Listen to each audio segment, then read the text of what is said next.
What's cooking, everybody? It's Wednesday, September 16th. The summer wind came blowing in from across the sea, and this is the Poor Couples Food Guide Deep Dish Podcast, where we do a deep dive on all your favorite foods. I'm your host, Poor Couples Food Guide Eric, aka The Goose, aka Little E, and with me, as always, is my lovely co-host, Poor Couples Food Guide Meg, aka Le Skunk, aka Megane. Hello. And together, we are the right proper frugal couple of blokes. We hope you're hungry for some tasty knowledge facts, because today your main course is going to be some chicken tikka masala.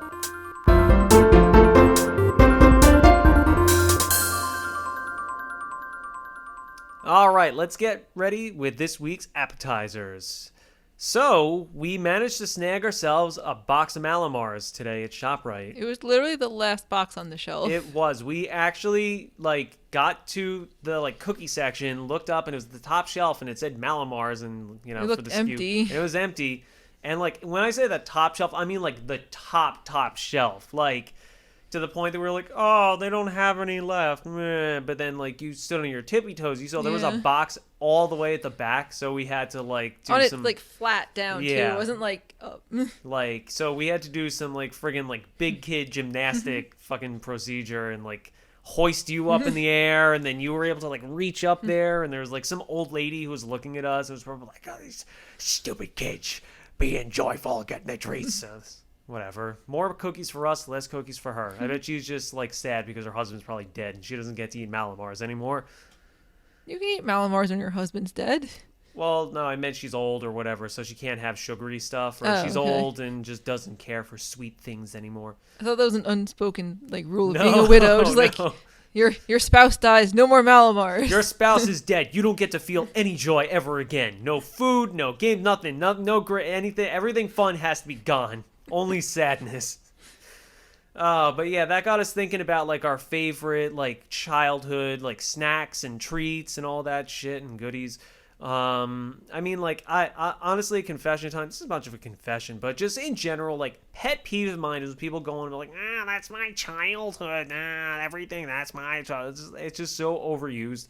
But yeah, I couldn't think of a better way to describe it. So let's say we wanted to talk about our favorite foods that we ate when we were kids in the mid to late 90s, if that is not too lengthy. But yeah, so what kind of cool stuff did you have packed into your lunch or you took to school with you? I know you got lunch a lot, but surely you had to have some Gushers or something with you once in a while. Yeah, obviously I had Gushers. Who didn't have Gushers? Do you not have Gushers? I did not have Gushers. You don't like Gushers, right? I don't like Gushers. They kind of gross me out. I feel like I'm eating an eyeball. They were good, though. Well, you had string things, right? I loved string things. String things are the one thing where there's a million products out there that everyone goes on about, oh, they don't make this anymore. That's my childhood. It's missing. That's the one thing that, that's the one, dumb, radical 90s snack that, I actually do miss. Yeah. If any of our listeners don't remember string things or never had them or whatever, here's a refresher. String things were it was a gel fruit chewy thing, kind of like Fruit by the Foot or Fruit Roll-Up, but instead of it being a sheet, what they did was you got a wax paper sleeve, and they just poured out the fruity jelly stuff in designs. It was a line. It was kind of I don't even know if they still make those pull apart Twizzlers. It was kind of one strand of the pull apart Twizzler just wriggled around into a design. Or if you've ever had strawberry lace or licorice lace, that kind of stuff where it's a chewy string thing, hence the name string thing, I guess. Good name, by the way, guys. But they it just got poured onto the paper sheet in cool designs and stuff, and you pulled it up, you pulled it off of the sheet, and it came up as a rope, as a string guy, and it was chewy and fruity and probably didn't contain any fruit whatsoever, but who cares? It's a fun, yummy snack. So do they still make Fruit by the Foot and Fruit Roll-Up, or are those gone too? I feel I've seen Fruit Roll-Ups and Fruit by the Foots in stores. Is it Fruit by the Feet? Fruit by the Feet or Fruit by the Foot? That's a good question. Do you think in Britain they call it like fruit by the yard? Or no, yard is American. Fruit by the meter. Maybe. Yeah, butcher that joke.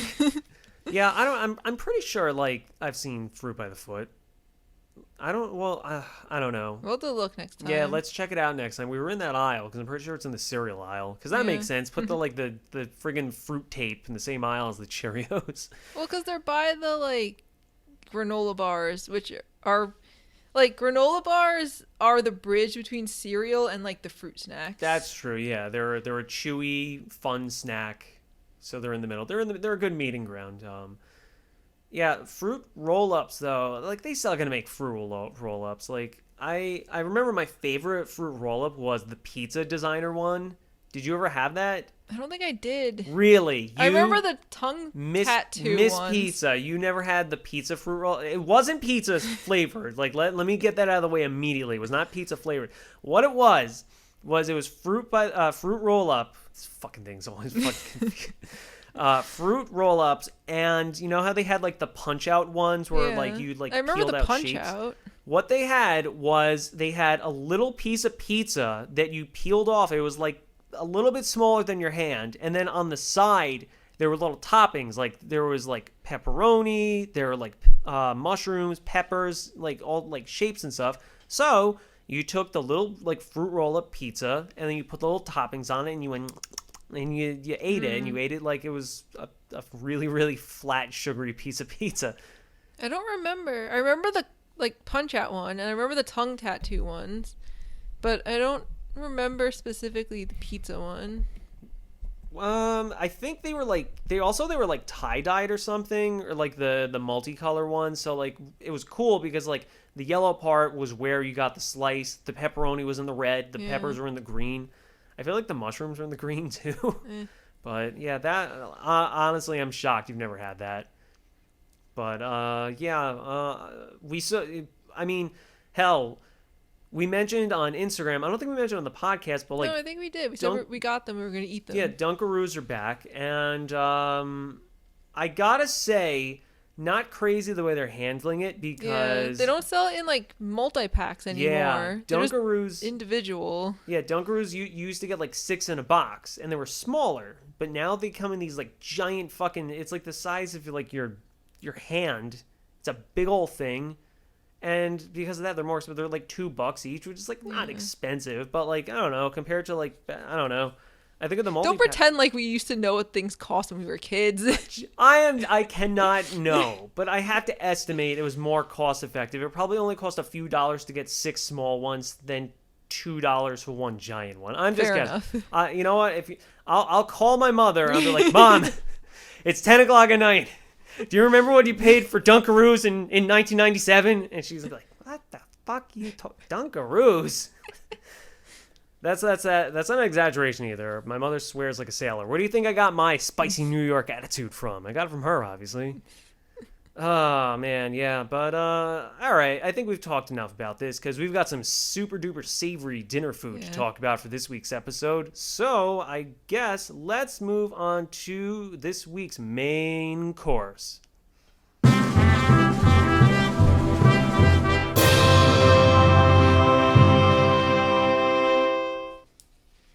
Chicken Tikka Masala is a delicious curry dish made with a creamy, lightly spiced tomato sauce and marinated chicken pieces that are traditionally cooked in a tandoor oven or sometimes in modern times on a grill.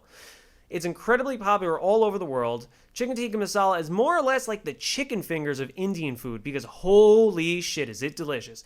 Everybody likes it. It's great, and you can get it almost anywhere.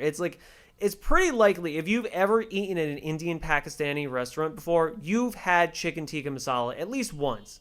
And with good reason, too. The curry sauce that it's served with, it has a ton of nuanced, yummy, spicy flavors in it, but unlike some curries, which are like a bit more like in your face, the masala sauce in it, it's subtle and it's smooth and oh so good.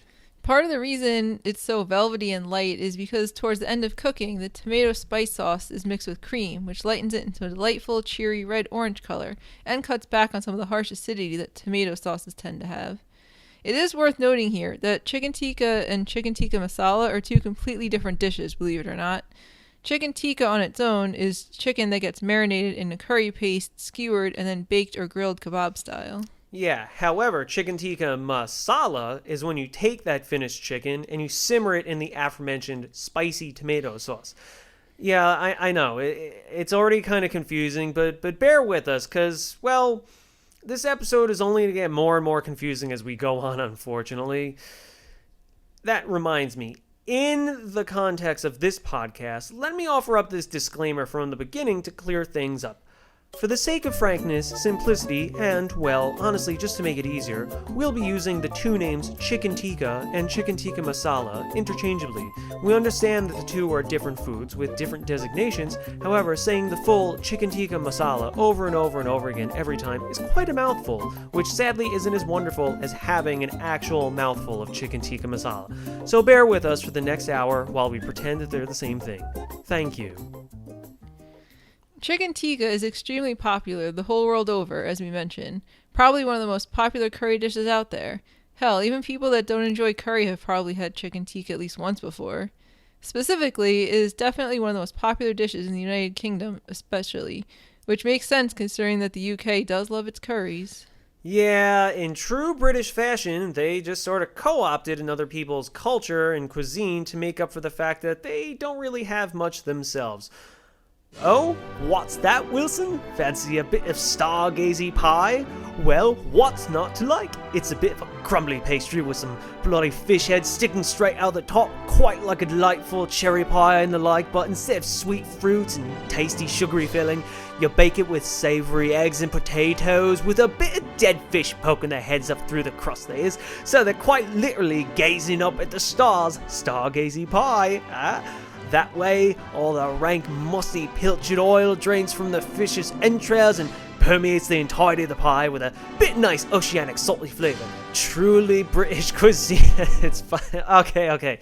I'll stop. Look, listen, I'm going to try my hardest not to make fun of English food this episode. I swear. Like, I love you, Britain. I really do. But your food just makes it so easy to make fun of, really. Honestly, that's part of why we wanted to do this episode, besides the fact that we just really like chicken tikka masala. Yeah. But we like to joke around about how bad food in the UK is, so we wanted to feature something that's, yummy. Yeah, and in this case, curry actually happens to be my favorite food and also my super ultimate chef specialty. So honestly, I'd love to visit England one day so we can chunk out some of their awesome curry houses. Right. There's a specific area in London referred to as the Curry Mile, where a lot of curry houses are located. That place must smell so good. Yeah, and listeners, I know you're probably already thinking wait, I thought curries are from Asia. And you'd be right. Chicken tikka masala, well, it has a bit of a confusing origin. But right now, we're supposed to be talking about what it is first in the overview, so let's keep moving and worry about that later. So, for starters, with chicken tikka masala, the sauce itself it's kind of hard to pin down on the recipe since it's very much like a kind of dish that every restaurant and every company, every family, every individual all seems to have their own version of. So, there's no one clear-cut definition of it. However, there's a few common traits at least. The base of the sauce is usually made with tomato puree or tomato paste. As far as spices, it generally contains your usual suspects for curries, like cumin, cardamom, coriander, chili powder. Shit, I didn't realize how many curry spices start with C.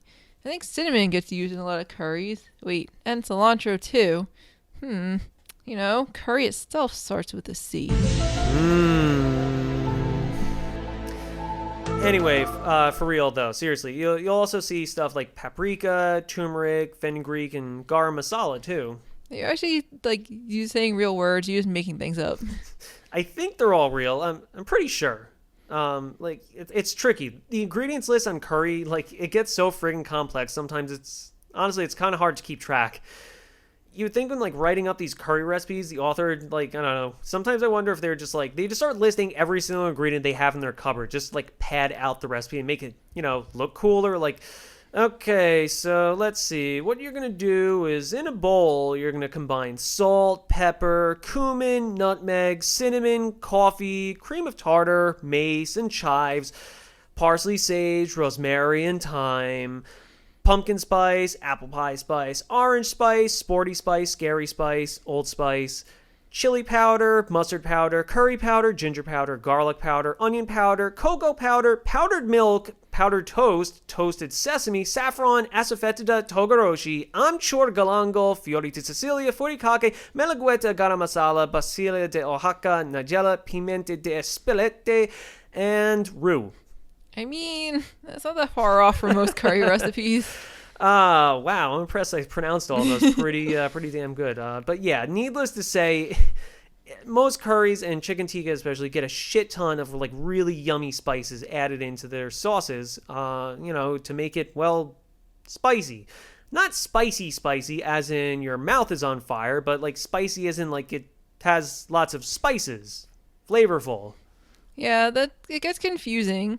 When most people hear the term spicy, they think of hot peppers, like with capsaicin.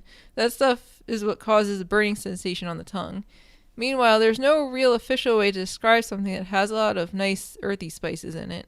Sometimes you see it referred to as pungency, but pungency doesn't usually have a positive meaning either. Yeah, it's not really selling it very well. Like, you tell people that they're earthy and pungent, they're probably going to take offense. I mean, you don't since you're the skunk, but, still, most people. Either way, we don't mean it has hot peppers in it when we say spicy, even though some places do add hot peppers in to give it some heat. All right. Let's get another disclaimer out of the way.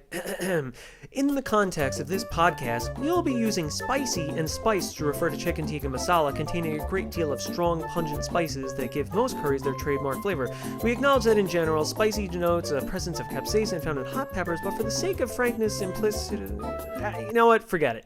We don't need another disclaimer. It's our podcast, our rules, so we're calling it chicken tikka. And we're saying it's spicy. We know the difference. We hope you do too. But these show notes are getting really, really long already, so I don't know.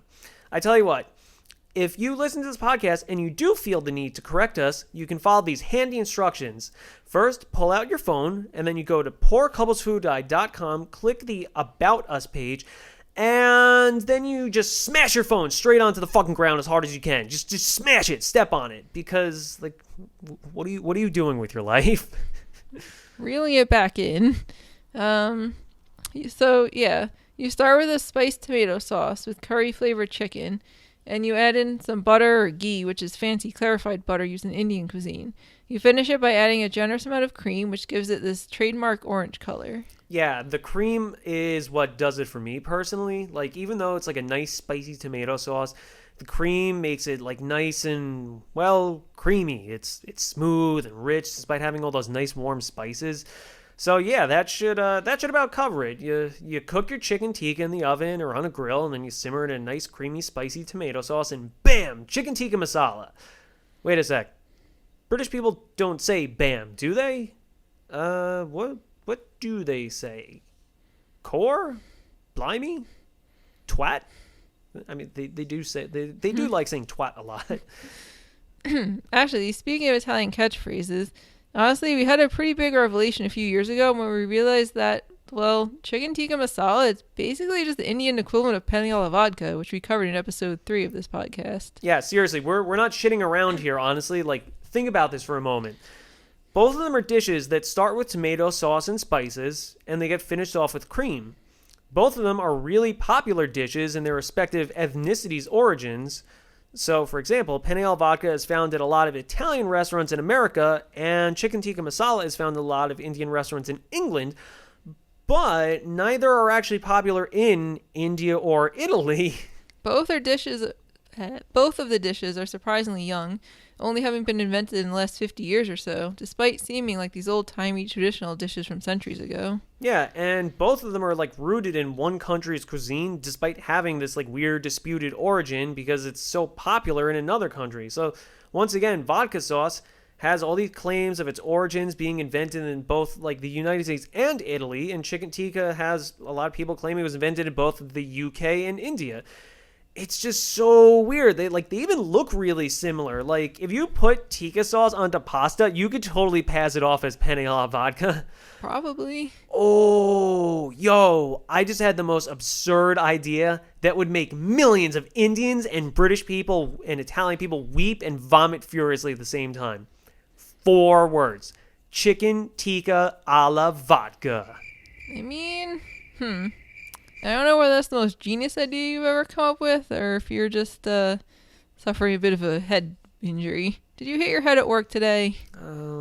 Just like a couple of times. Anyway, now that we have that mentioned, chicken tikka masala, it does have a pretty contested history to it. A lot of people think they invented it. A lot of British people think it's an English food, and then a lot of Indian people don't really eat it. So, checks out, but still, there's a lot of debate. So that's where we come in. We're going to dissect all those supposed origin stories for you, but later. Because first, we need to discuss the earlier dishes and food history that led up to the inception of chicken tikka in the first place. So, now that we know exactly what we mean when we say chicken tikka masala, let's dig into the earliest origins and inspiration for this week's topic.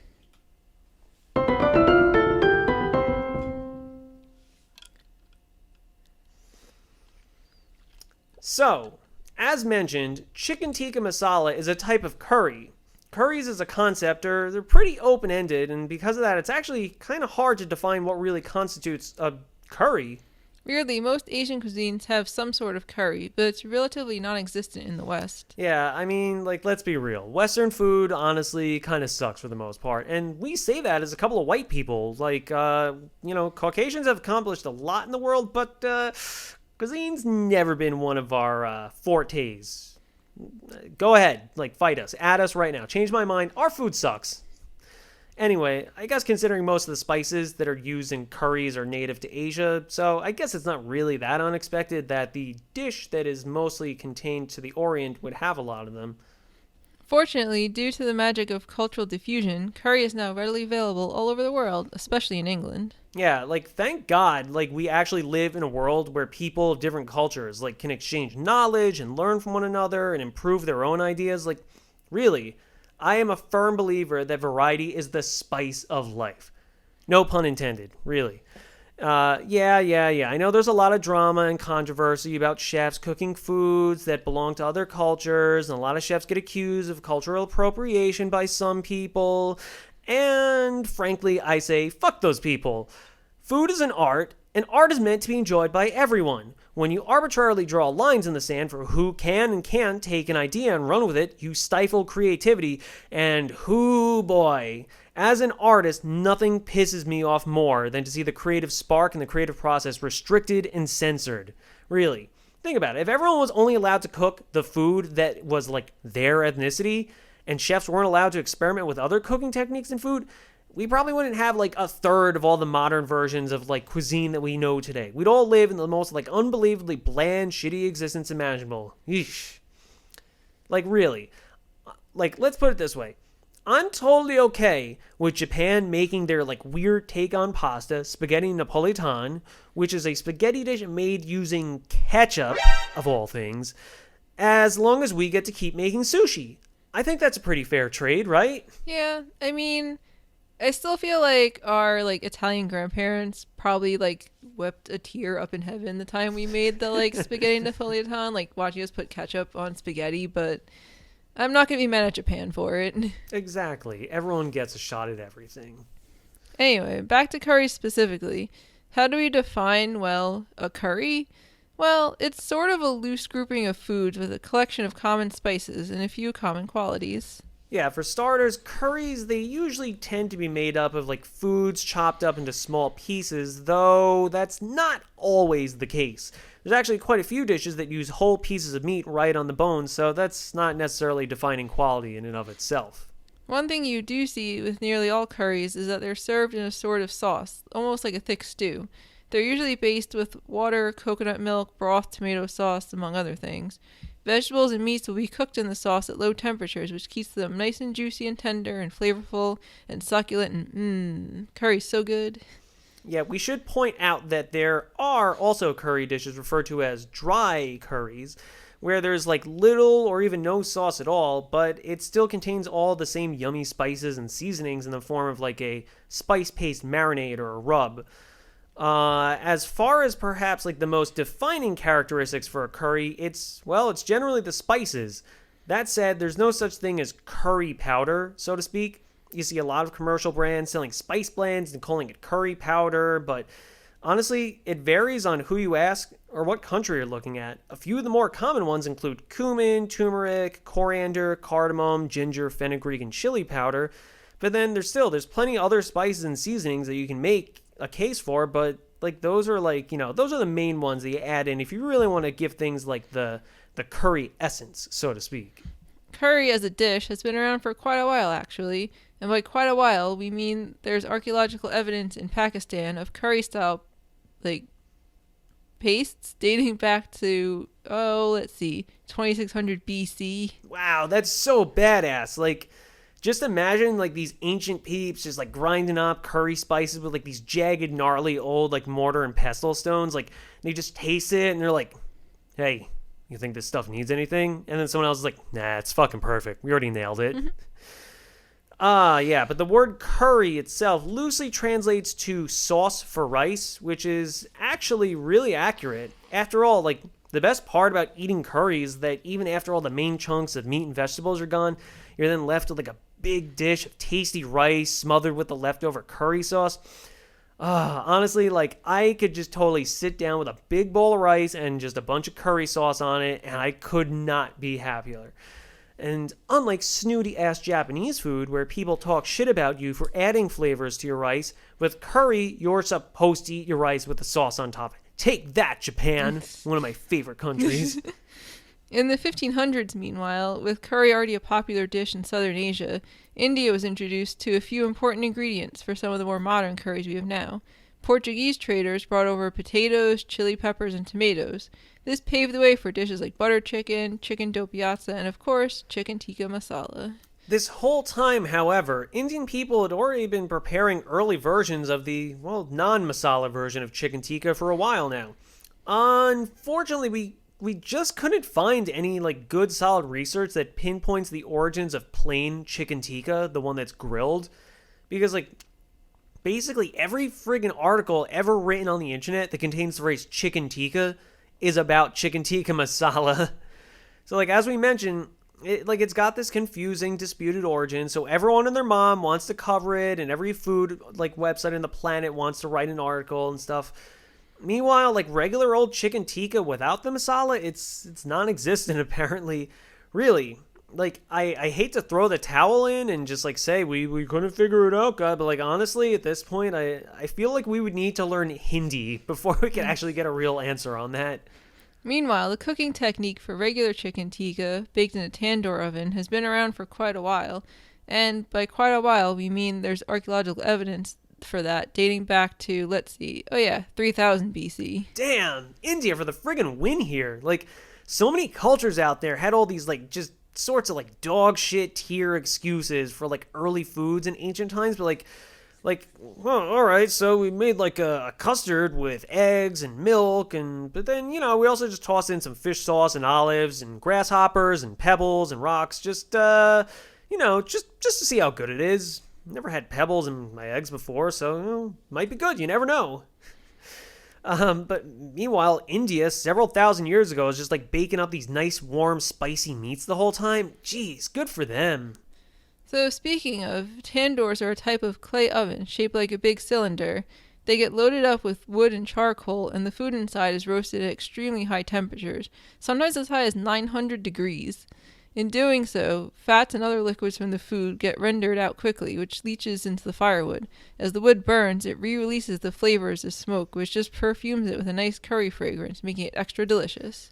Man, curry perfume? Man, that would be an amazing idea. Although, honestly, it sounds like the kind of thing that would just get, like, co-opted by, like, snooty idiots and be really expensive. Probably. I mean, if you really want curry perfume, you can just eat some curry and not wear deodorant. Or cook curries all day and not shower. It's nature's perfume. Fair enough. You and your non-showering solutions to everyday problems. Actually, you know what? You could never wear, like, curry, like, scented perfume, because honestly, it'd be too delicious. Like, if you did, like, I'd just be too tempted to, like, eat you, like, literally take a bite out of you. Like, I'd want to physically eat your flesh like it was a chicken leg or something, and I don't want to do that. I'm already in danger with the coffee scented, like, body wash I got recently. Yeah, I'm not quite ready to go cannibal. Not quite yet, so we'll see. But for now, no No curry perfume. I'll make sure to keep that away. I like my arms intact. Don't And- we all? Anyway, chicken tikka is a type of tandoori chicken, so in the absence of some good research mentioning its creation, we have to assume it's been around for at least a few centuries. It's a relatively simple dish, consisting of just chicken cut into cube pieces, marinated in yogurt and curry spices, then roasted in the aforementioned tandoors. Plain chicken tikka is incredibly popular in India and Pakistan to this very day. If you've never had it, well, just picture like the greatest barbecue chicken you've ever had, but also it's bright red and slightly dry on the outside. Yeah, it's really weird. Chicken tikka, it has like this magic ability to like somehow be like dry, but like also moist at the same time. It doesn't have sauce on it, just like a marinades, but like the outside feels like nice and like charry and grilled, but like the inside is like super juicy and moist. It's sorcery, I swear. Anyway, the basic chicken tikka version is, basically what led the groundwork for chicken tikka masala later on with sauce. But before we talk about that, we do need to look at an interesting cousin of chicken tikka masala that may have actually inspired the more modern dish. We're talking, of course, about butter chicken. So, butter chicken was actually invented in 1947 by chefs in an Indian restaurant called Moti Mahal, located in Delhi. Apparently, the chefs were looking for a way to recycle some already cooked chicken, and the solution they came up with was reheating it in a creamy tomato sauce.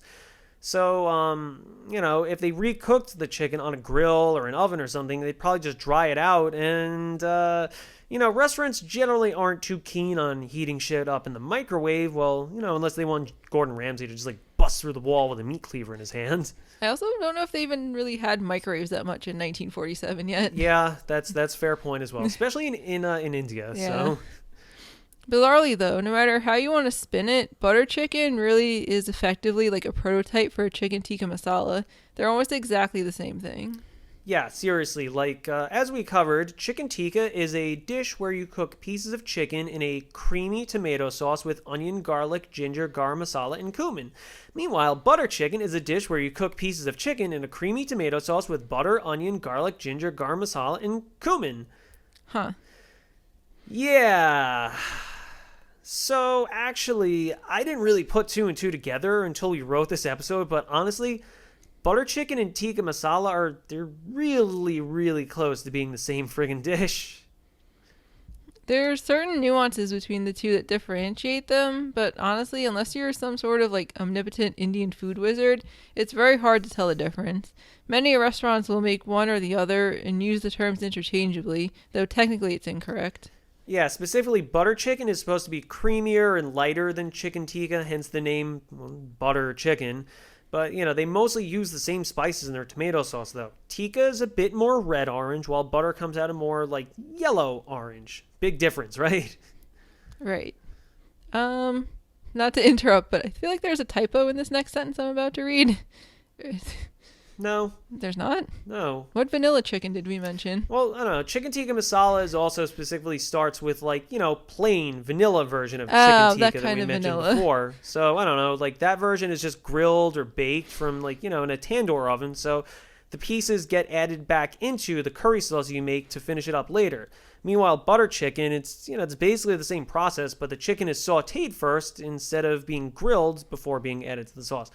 Though, actually, in our research, we did find some accounts that stated that that's not even always the case either, since a lot of Indian chefs will just use tandoor chicken in their butter chicken as well. So, I thought you meant vanilla, like vanilla the flavor. no, I didn't mean... Well, I mean, there was that time we accidentally used vanilla-flavored yogurt to marinate our chicken tikka. That's why I was confused. This is Well- why you need to pre-read things before Yes, this is proofread. why you need to pre-read things before you speak them.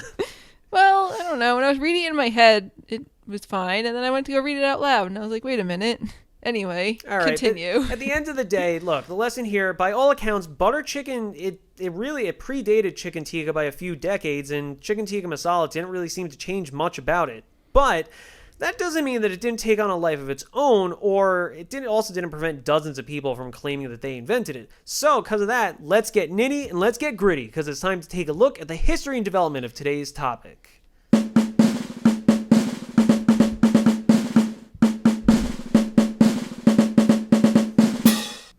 So, like we mentioned earlier, The problem with covering chicken tikka's origin story is that there's been fierce debate as to who actually did create it.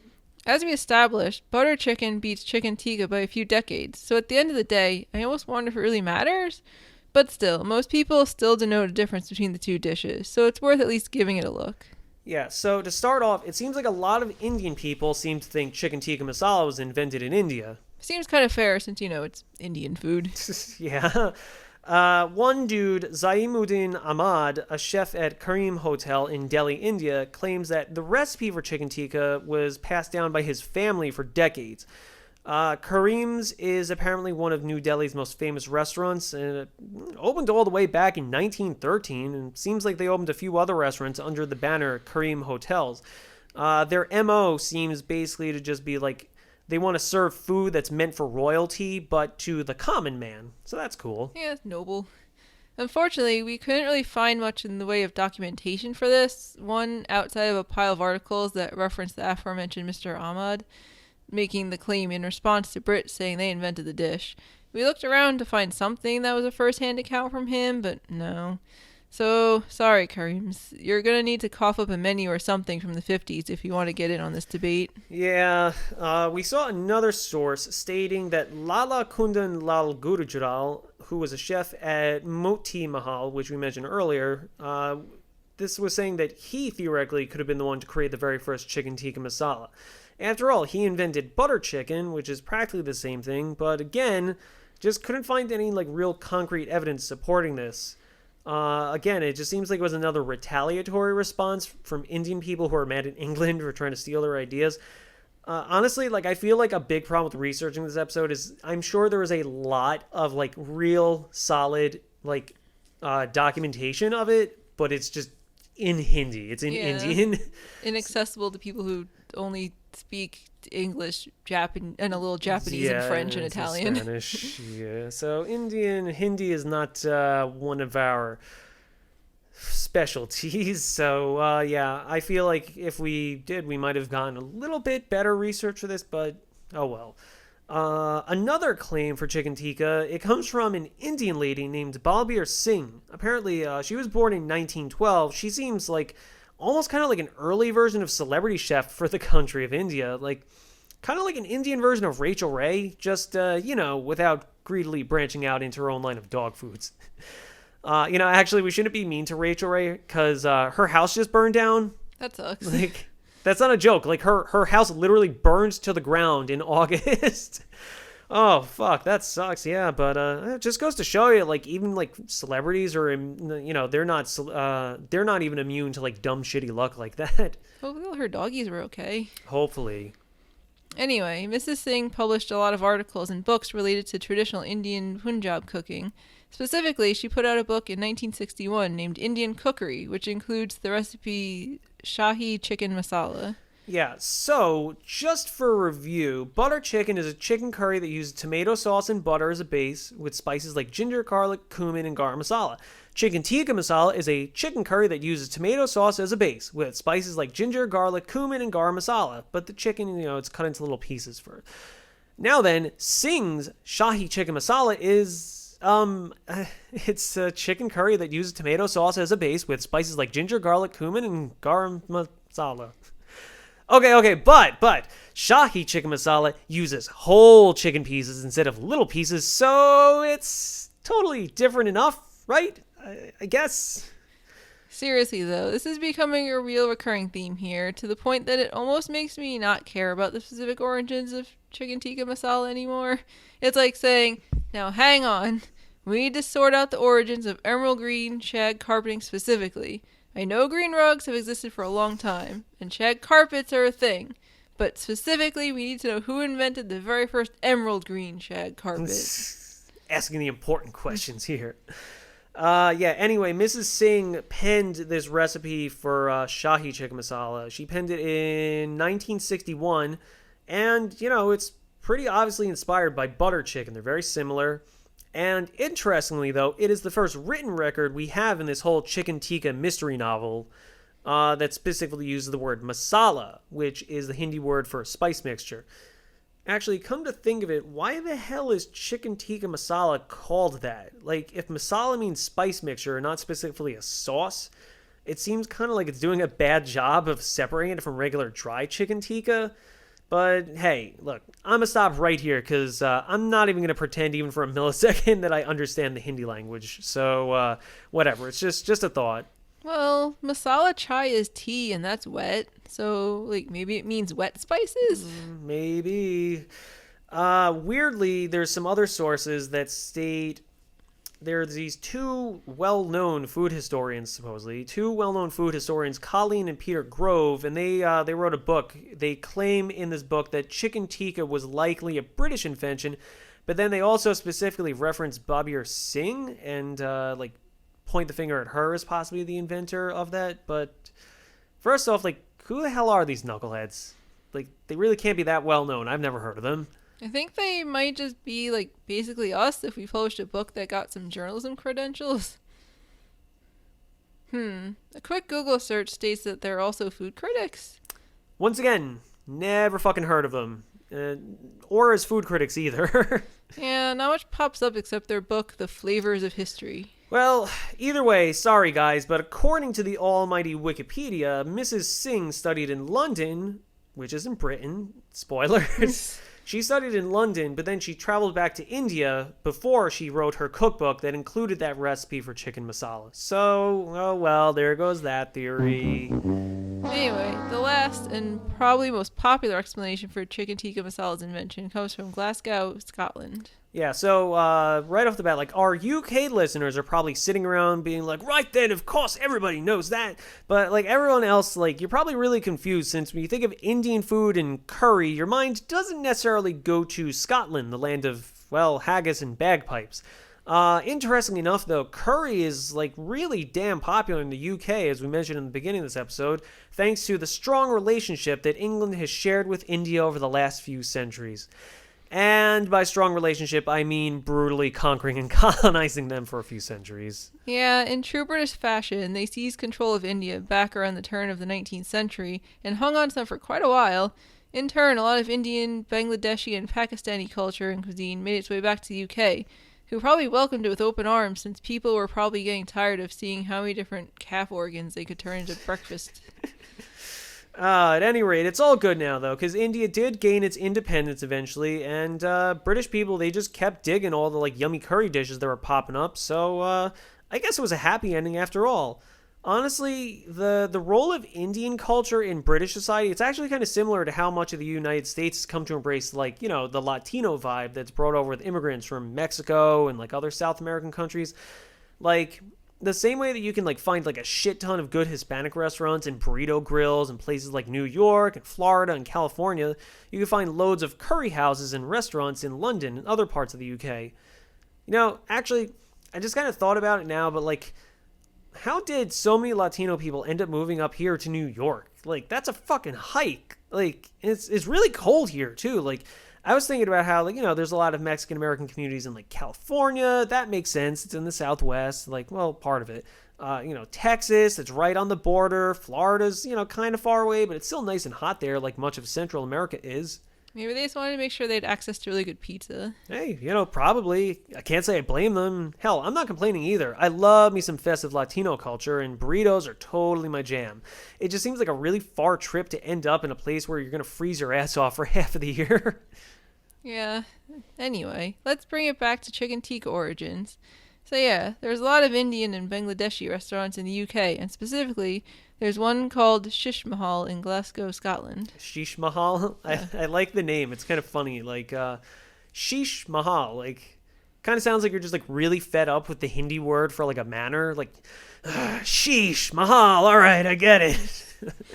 Yeah, but really, the owner of Shish Mahal is a dude named Ali Ahmed Aslam, who's a Bangladeshi British gentleman, and he claims to have invented the dish back in 1970. So, the story goes that one night he was confronted by a customer who complained that his chicken tikka was too dry. Aslam brought the chicken back to the kitchen to try and figure out what to do. So, a pretty common practice in England is to, well, cover your food in massive amounts of gravy so you can't recognize it anymore. probably because they cook a bunch of like shitty organs and weird like calf stomachs and like blood sausages. Probably. But yeah, so because of the gravy thing, Aslam got an idea here. Supposedly, he was suffering stomach ulcers at the time, and he was eating mostly liquids to avoid stomach pain. As such, he had a bunch of tomato soup lying around for himself, so he decided the next best thing to do would be to pour the tomato soup onto the dry chicken tikka, mix it with some yogurt and spices, and then bring it out as a brand new dish. And apparently, it worked because the customer liked the dish so much that he came back and requested it over and over and over again. And the rest is, well, history. All right. So let me see here. I got a few problems with this story. So first off, this is just like another classic example of some chef giving this like convoluted, ludicrous explanation for how they just so happened to slapdash invent a beloved food by total accident. It wasn't planned. It wasn't on account of their like tremendous culinary knowledge and training. No, it was just conveniently they did some like wacky random thing one day by chance and it magically worked out. Yeah, it reminds me of the penne alla vodka like origin like story possibility, where that dude in New York City just so happened to have a glass of water lying around to water down his sauce. But that water actually happened to be vodka. And then he just so happened that he poured the water/vodka in, it caught on fire. And then it just so happened, instead of taking this now on fire pasta back to the kitchen or like hosing it off with a fire extinguisher, he just like gave it to the customer and was like, here you go, enjoy, don't sue us. Yeah.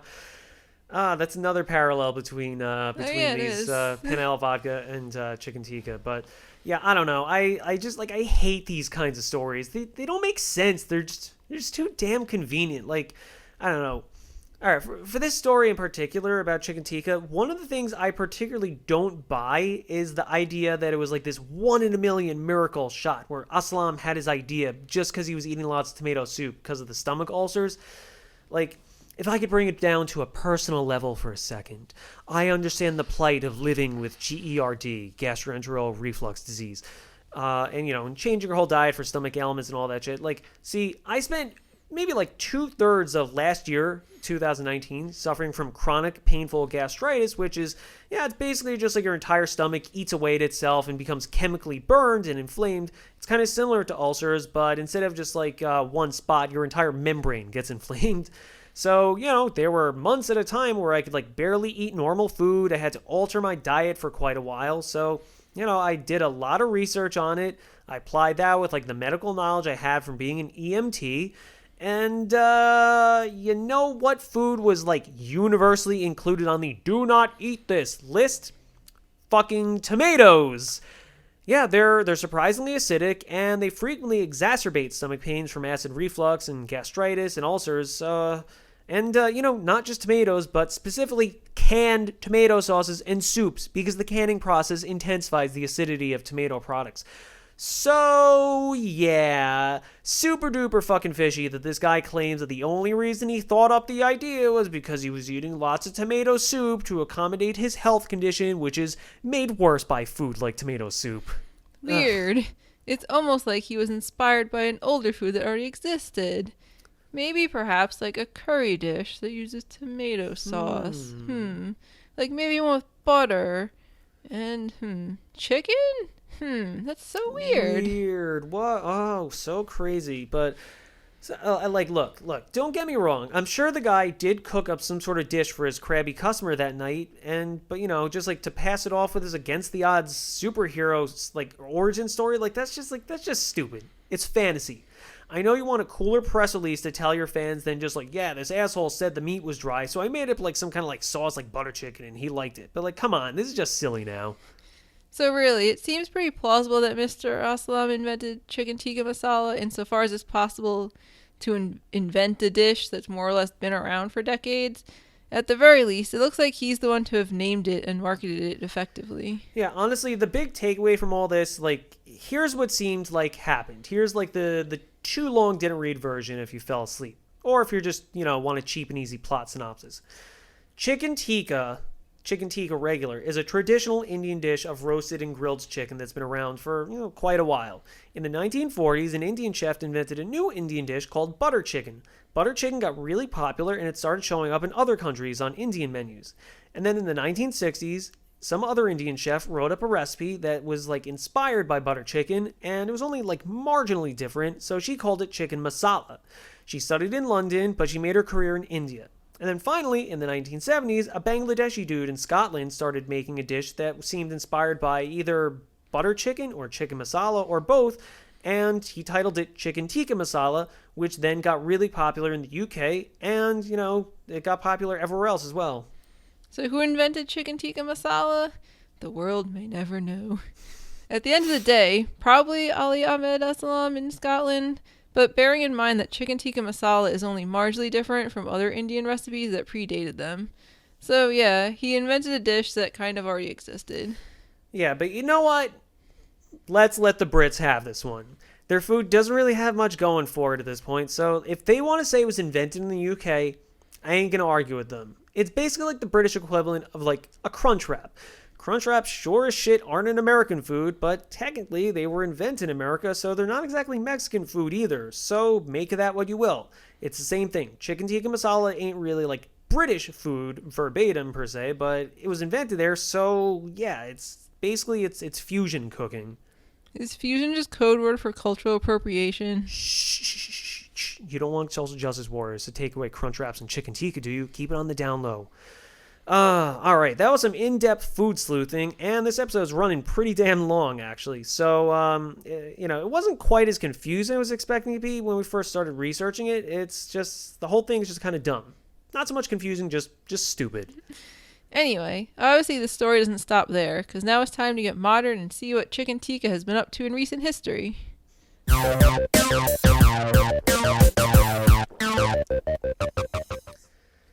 So, unless you've been living under a large rock for the past couple decades, you're probably aware that chicken tikka is one of the most popular curry dishes in the entire world.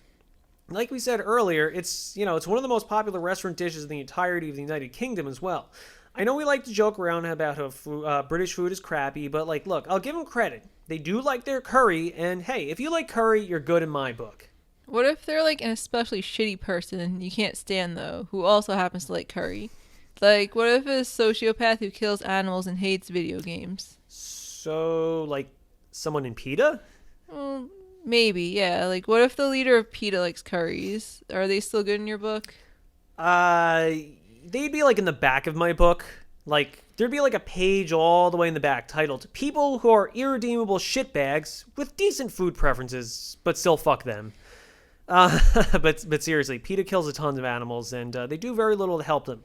Look it up. Not a joke. It's really messed up. Fuck PETA. Yeah, support your local animal shelters and rescues, people. Don't support PETA. Yeah, speaking of messed up, though, back in 2009, a Scottish member of parliament was actually, fighting to lobby and, to grant chicken tikka masala the protected geographical status from the European Union for Glasgow, Scotland.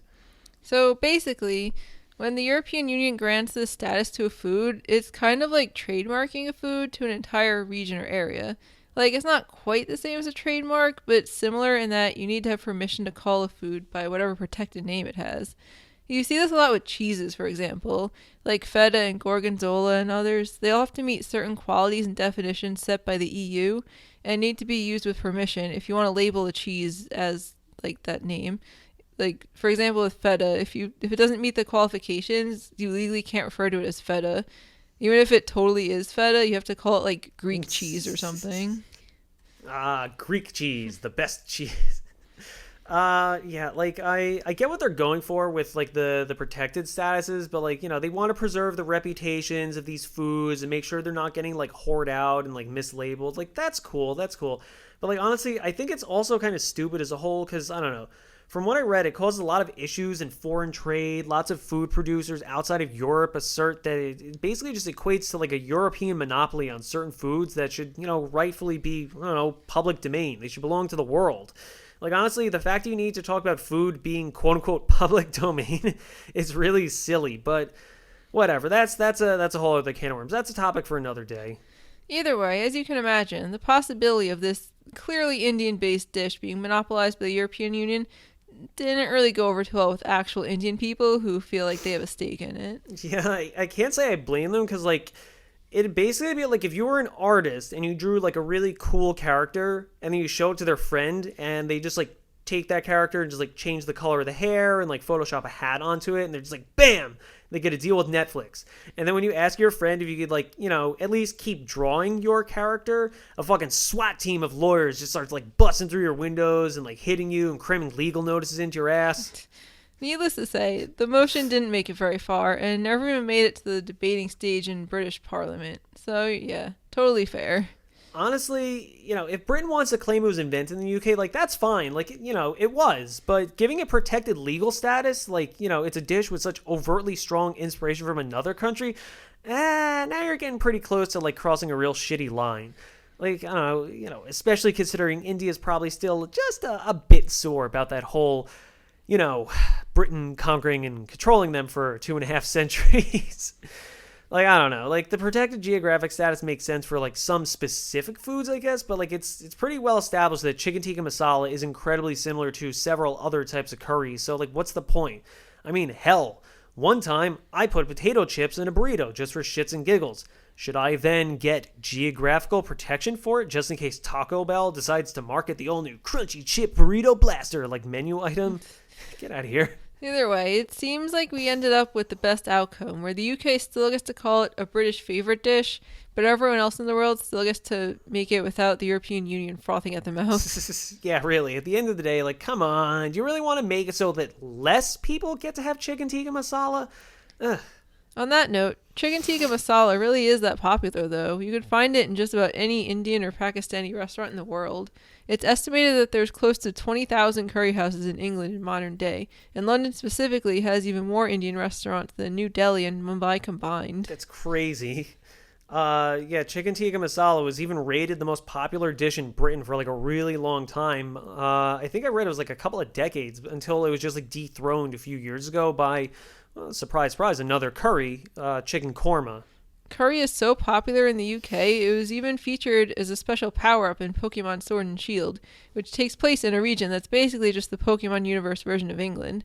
They made an entire minigame about cooking curry. Yeah, although those games actually kind of sucked, so I kind of feel bad for Britain. Like, imagine finding out they based all these games on like Japanese region to New York City and France and Hawaii, and then it's finally your chance. It's it's gonna be you. They're making Pokemon Britain, and then it just ends up as like one of the most controversial, disliked entries in the entire franchise. Sad. Still though, like, it's interesting to think about. Like, you could see like just how like entwined curry has gotten into British culture, that like even a Japanese video game developer is associating them with it. It's kind of cool. Yeah. Besides restaurants, there's also tons of brands out there that now sell pre-made tikka masala sauce at grocery stores, so you don't have to worry about putting together the laundry list of like 30 ingredients to make it at home. Yeah, because of that, chicken tikka is just kind of like, it's reached that like sort of food tier, kind of like we mentioned in the s'mores episode, where it's just like, it's used as a flavor variety for other foods. Like chicken tikka sandwiches, like, that's a thing. Like, you can see some places making chicken tikka pizzas. Tikka masala soup is a thing. Actually, a few years back, Lay's potato chips even featured a limited edition flavor called Indian Tikka Masala. We actually reviewed them on poorcouplesfoodguide.com at that time. From what I remember, they tasted like vaguely curry-like with a little bit of heat, but they didn't quite capture the real essence of chicken tikka. They were yummy, but I don't know. Like, just if they just called them like Indian curry flavor, that probably would have been more effective and like, I don't know, more honest. But I guess because it was like in smack dab in the middle of that whole period for a few years where food brands were just like constantly trying to like outdo each other with wacky, unexpected limited edition flavors, so they really needed to ham it up. Seriously, remember when Oreos made a freaking Swedish fish edition Oreo? What was that about? Yeah, I don't miss those times. Like, oh boy, watermelon Oreos, just what I always wanted. A nice crunchy chocolate wafer or vanilla wafer with watermelon. They'll go perfect with my Sour Patch Kids chocolate chip Chips Ahoy cookies. What awesome flavors will they think of next? Caviar flavored Nutter Butters? Chalupa Toast Crunch? Ooh, how about drugstore flavored Oreos? Or gasoline? Or shoe? Nothing like a nice shoe flavored cookie. Charlie would probably agree with that. Yeah, it'd be number one with dogs. Except they die because it's chocolate. Oh, yeah. So it would be number 0. Anyway, they probably had to give it a name that would really grab attention, so we ended up with Indian Tikka Masala. Actually, back then, Lay's had an entire special edition line of international-inspired potato chips, or potato crisps for all our UK listeners. I don't think we have any UK listeners left after making fun of their food this whole episode. If you are, though, thank you, and please forgive us. Anyway, yeah, they Lay's potato chips. They had a few other flavors in this like passport to flavor line. Like they had a Brazilian one, like a Chinese Szechuan chicken, and Yeah, so like we're actually still a little salty about this. We entered their Do Us a Flavor contest several times, suggesting tzatziki sauce gyro as a new flavor. And like we had a whole campaign on our website about it, telling people to go vote for it, and yet never made it into contention. Then like a year later, they introduced the exact flavor in their international flavors alongside with these chicken tikka chips. I guess when they said do us a flavor/favor, they legitimately meant, hey guys, do us a favor and suggest ideas for us so we can steal them from you. fuck them. Ugh. Anyway, long story short, it's for the best, again, that the European Union never really like committed the food version of a YouTube copyright claim on chicken tikka, because otherwise we wouldn't have all these like cool different varieties of food featuring it. That said, though, it's actually not all good news for chicken tikka, because much like motorcycles and freedom of speech, millennials seem to be slowly killing it off. Following the initial shockwaves created by the whole Great Britain exiting the European Union, or as everyone and their mom refers to it now, Brexit, they had like changes in immigration policy that made it more difficult for a lot of Indian and Bangladeshi-owned curry houses to get skilled help from their home countries due to like changes in like visa rates and other immigration charges and stuff. For some time, economists were estimating that possibly half of London's curry houses could end up closing. However, several years later, with Brexit close to being completed, food experts are saying otherwise. Akhtar Islam, a Michelin-rated restaurateur in Birmingham, makes the point that younger generations are much more health conscious about the foods that they eat compared to their parents. As such, rich, thick curries like chicken tikka don't seem to appeal to them, as well as more modern, lighter takes on Indian food in the UK. This isn't just his take either. A few sources we found on the subject show that a lot of Indian and Bangladeshi chefs are noticing this trend. Yeah, before Brexit, between 2012 and 2016, over 2,000 curry houses closed in the United Kingdom.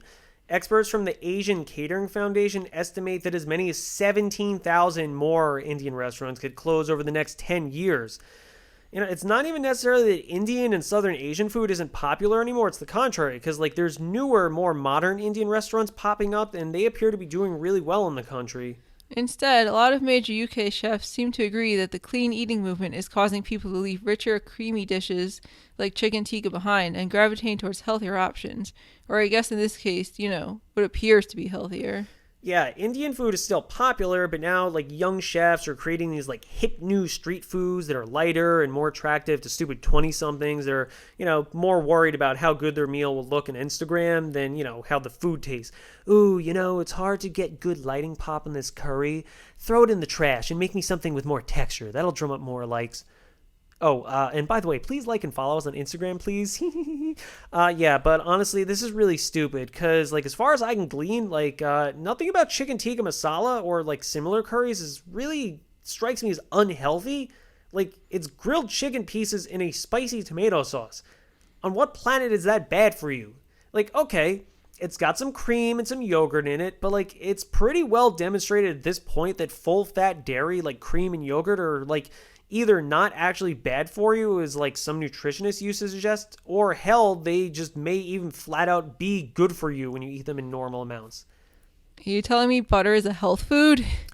Well, from what I was able to research, kind of. A lot of nutritional studies now suggest that a diet which regularly includes full-fat dairy may actually be pretty good for you, since it contains a lot of vital nutrients in dense concentrations for the amount. And they may even promote better heart health to lower your overall mortality. But let's not go that far. Let's not say butter is a health food, since, you know, we don't need to record another disclaimer in this episode, you know, telling people to not shove fistfuls of butter into their mouths hoping to lose weight. We're not big enough to have a legal team quite yet. But seriously, unless you're like allergic or like intolerant, there's nothing inherently bad about eating dairy. Suggesting that curry is unhealthy because it includes cream is basically just fan fiction written by vegans. You want to argue about the environmental impacts of the dairy industry? Well, then you got an actual point. You got a case there. But, that doesn't seem to be what's at play here. But whatever. I'm going to choose to ignore that because, ice cream is too damn tasty to live without. But really, it's not necessarily millennials specifically killing off chicken tikka masala. I guess we don't entirely have to foot the blame here ourselves. Is there anything millennials aren't going to get accused of killing? I read an article once that said we were killing off doorbells. Doorbells, for fuck's sake. I mean, to be fair, as a kid before I moved out, when I lived with my parents, I totally remember just being a shitty 19-year-old, lazy piece of shit. Whenever someone rang the doorbell, I just would pretend I didn't hear it because I was a lazy fuck. I think the article was saying it's because now we don't ring doorbells. We just arrive at someone's house and text them that we're there to get them to come out. I guess that's fair, but is the doorbell? Yeah, is there even a doorbell industry? They just come on houses, and then that's it. That's a good point. What house? Who buys a house and there's no doorbell on it already? I don't know. Oh man! Insert your Senor Ding Dong. I was about to say, there's no. If there's no doorbell, store. there's no Senor Doorbell. If you ever need me, just ring. Anyway, yeah. It's so it's not just millennials or young people exclusively, but it's just gullible health nuts in general. They just happen to frequently be younger people who are hyper aware of what they eat, but there's plenty of old people, old crunchy aging hippies that are whoa, I'm not putting that in my body. But yeah, just people that legitimately think that corn is a junk food. Yeah, imagine not eating corn. What the hell? Imagine being that stupid and miserable and empty. Holy ass. No thanks. So, that's another strike in the column for, wow, making chicken tikka geographically protected in England was a stupid idea. Really glad that didn't go anywhere. Imagine if it did, though. Imagine if they gave it protected geographic status in, the UK in, the late 2000s. But 25 years later, no one even likes it anymore. What a fucking beautiful dose of ironic karma that would be.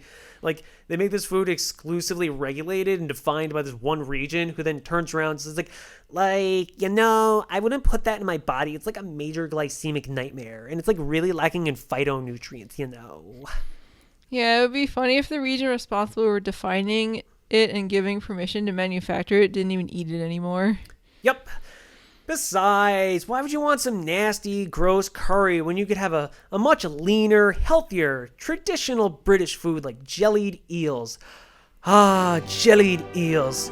It's exactly what it sounds like. Chopped up freshwater fish perpetually covered in slime, living at the bottom of the River Thames. They spend quite a lot of time buried in the mud.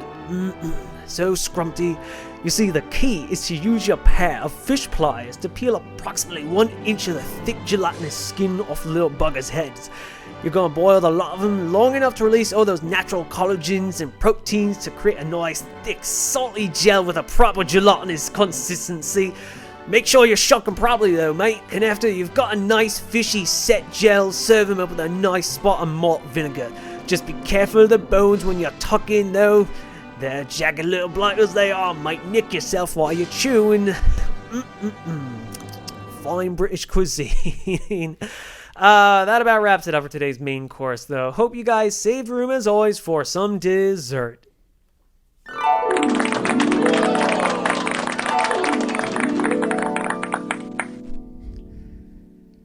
Oh, wow! How was this episode so long? I don't know. It's bedtime, and we still have another section to do. Yeah, well, it's a new section, so hopefully everybody likes it. We got a new round here. It's called Poor Taste. So, Poor Taste is where we take a look at food news, events, stories, and other reports that just plain left a bad taste in our mouths. We live in the age of information, and it's never been easier to find out just how many stupid fucks are out there, especially when it comes to food. So, we'll give you a rundown of any number of topics, usually food ones, that we found to be cringe-inducing, truly bizarre, or just generally in poor taste. Yeah, after your description of some of those British foods, I don't think our listeners would want another shitty old recipes. Yeah, they've been through enough. We've suffered enough. So This first story that we found was Taco Bell is apparently selling a jalapeno noir red wine that's available for delivery in some areas. And this is like hot off the press. This is from September 14th, 2020. That's from 2 days ago. So yeah, I googled like food news to find it. yeah, this is ongoing. This is a thing we're right in the middle of. Taco Bell is they're creating wine, Taco Bell branded wine. As if we couldn't hate wine more. Yeah. Like, I'm already super jaded when it comes to wine culture, winos, and ugh. It's wine o'clock, winos. Oh god, I can't stand that shit. Sorry, the internet is still not working on the tablet, so I can't actually access the link right now. Oh, geez. That's why I'm switching over to phone. That's a problem. Yep. Give me a minute. Yeah, so our Wi-Fi totally fucked up. But like, honestly, continue to rant about wine. My first reaction to this at first was kind of like, like I kind of like jalapenos and peppers and stuff. So like a pepper wine, like that kind of sounds interesting. So at first I was like, yeah, all right. But then like I thought about it more and I realized this isn't really targeted at me. It's what? Could a wine targeted at you? No wines are targeted at us. Yeah, well, is apple wine a thing? I don't know. There's If it is, cider. it's just called cider. Yeah. Yeah, it's fan.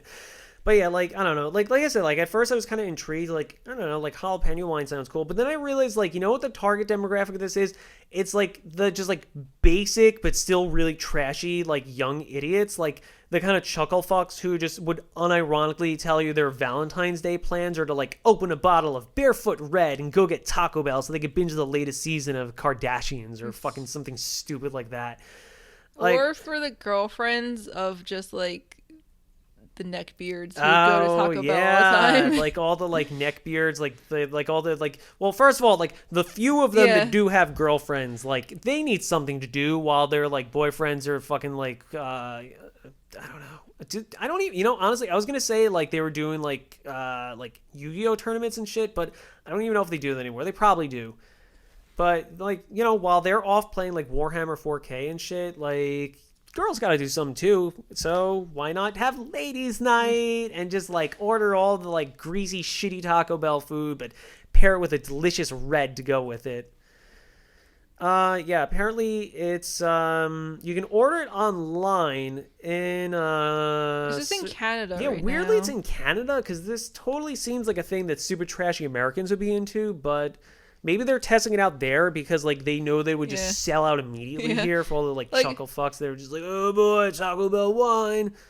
Like, if it can make it in Canada, it'll be a super hit. Yeah, in the exactly. US. If it can prove itself there. Apparently, it goes out September 16th. It's got notes of wild strawberry, cherry, and beetroot, according to a Taco Bell spokesperson, which is kind of weird because beetroot is generally used for color and not flavor. So if there's a note of beetroot, that doesn't sound particularly yummy. I was just gonna say I never believe any of those like things where it's like, Yeah. this wine has hints of this thing and that thing. It's like I don't know, it all just tastes like bad grape juice to me. If you brought me like the world's like leading authority, like the oldest, most French old man, and just have him be like describing like it has the notes of vanilla and chocolate, I'm not prepared to do a French accent right now, but like and had him describe all this like pretentious shit to me, I would laugh at him. When a Taco Bell spokesperson says that to me, I would laugh at them and then probably punch them in the face because fuck this shit. Apparently, the brand suggests drinking it with the toasty, cheesy chalupa, which features a 6-month aged sharp cheddar cheese, which... Who needs a fancy ass chalupa? I just want a regular ass greasy fried chalupa to shove into my face. Yeah, like just no regret, just get it inside. I don't care how bad it is. Just like honestly, like eating Taco Bell for me, it fills the same void in my heart that I watch with that I have with like watching like R-rated like animes, where it's like, you know what? I just want to be a monster. I just want to watch a cartoon with like some like 18-year-old girls with like their titties hanging out and stuff and just turn my brain off and feel like a piece of garbage. Similarly, I just want to like take this like really bad low quality food that costs like 75 cents. I just like shoved a fist of pocket change into like the cashier and like they handed me like the world's flattest, smallest, greasiest burrito, and I just go, and I'm just like, I don't care, put it in me. Oh man, honestly, like lately, like, so I mentioned that I had gastritis last year, and I suffer from chronic GERD, so like acid reflux. Taco Bell for me, the like, besides comparing it to like anime hentai and shit, besides that gem of a comparison. I also, the other spot that Taco Bell holds for me is basically a position of defeat because for me, my gastritis, like in my acid reflux, it manifests a lot when I don't have food for a long time. So like basically if I go like, I don't know, I usually eat breakfast like 8-9 o'clock in the morning. And then so like if I don't have food by like 4 o'clock sometimes, like I will get really bad stomach pains. So what I'll do is if I know I got a long work day ahead of me and like a long route and I know I'm not going to get home soon, I basically am just like, all right, I give up. You win, world. I'll go to Taco Bell. Just because like the way I used to rationalize Taco Bell when I was like 20 was like, well, it's probably the best for you or the least bad for you fast food. So now I still kind of attach to that, but mostly I'm just like, it's cheap and it's food and like it's not McDonald's because fuck McDonald's. So yeah, so for me Taco Bell is mostly just like I give up. That's what Taco Bell means to me. I was just gonna say, I'm sure you're not the only person who's paired Taco Bell and hentai. That's true. There's probably a lot of people that do it like way more literally, like as in like that's just a daily occurrence for them. That's their hot Friday night is like I got my bag full of burritos. I got whole season of High School DxD. Let's go. Oh my god. Listeners, for the sake of saving my fucking reputation, I don't watch hentai that often. Maybe just as a novelty when we're trying to fall asleep on Saturday nights. And I'm already asleep. You've been awake. You've watched some episodes of Senran Kagura with me. Barely. It's stupid. It's stupid, dumb fun. So yeah, never watched it while eating Taco Bell though. So not that big of a monster. So wait, going back to like the wine though, is it actually like gonna be spicy? I don't think so, because it doesn't say anything about it being spicy in this article that we found. I think it's just either they like just made it without like the capsaicin or the seeds or whatever that makes it spicy, or they I don't know, they just like are calling it jalapeno noir because everyone's like, oh, Taco Bell jalapeno, I know that's a pepper that goes in burritos. Like that's probably what it is. Like they're marketing it to stupid morons. Stupid morons probably think that like jalapeno is actually in Taco Bell food, and there you go. I think they might put jalapenos on like nachos, but like the jalapenos they use are like yellow green and like look like they've been sitting on a shelf since like the Reagan administration. So I was gonna say, like, there's already like so many jokes about like Taco Bell and like just like blasting through your ass. So then if you're also drinking spicy wine with it, like, oh boy. That's, you know what, it's gonna be a big hit for all the basic bitches and like the crunchy basic bitches, because they're gonna be like, this is the latest new cleanse. You eat Taco Bell, which is bad for you and it's toxic, and then you flush it out and cleanse your body and detox by having your ass blasted by jalapeno noir spice wine. Oh god, enough of this. Check please.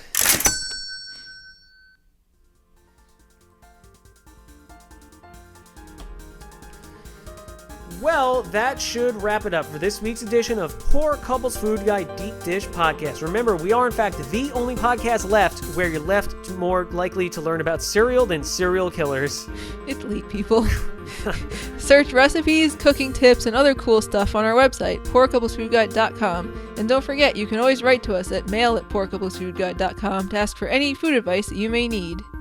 You can also send in any comments, feedback, criticism, hate mail, love mail, chain letters, postcards, and whatever random pondering should pass your mind. Once again, that's mail at poor... I'm falling asleep here, holy shit. It's almost midnight, guys. Once again, email us at, don't email us. Just hit us up on Facebook, YouTube, and Instagram as well. While you're at it, try to give us some ratings and reviews on whatever podcast platform you're using. Apparently it really helps us gain traction and exposure, which is great while we try to build our audience. Hell, even big famous podcasters ask their audiences to do it, so it must be helpful to some degree. Next week, we're going to be taking a look at one of the most popular foods in America, perhaps. Speaking of Taco Bell, you might find it on their menu pretty frequently as well. Although, who knows? They've been gutting their menu lately. That's true. Who knows? The word for it, the name for it, comes from a Spanish word that means donkey or little donkey. Think you know what it is? Check, guess in the comments, or send us an email, or just do one of the things we said before. Do one of the things. Give us a guess on social media, and if you get it right, we'll give you a great big shout out in a future episode. Until then, we bid you all a good day and good eats. So stay hungry and keep feeding that brain. And tummy.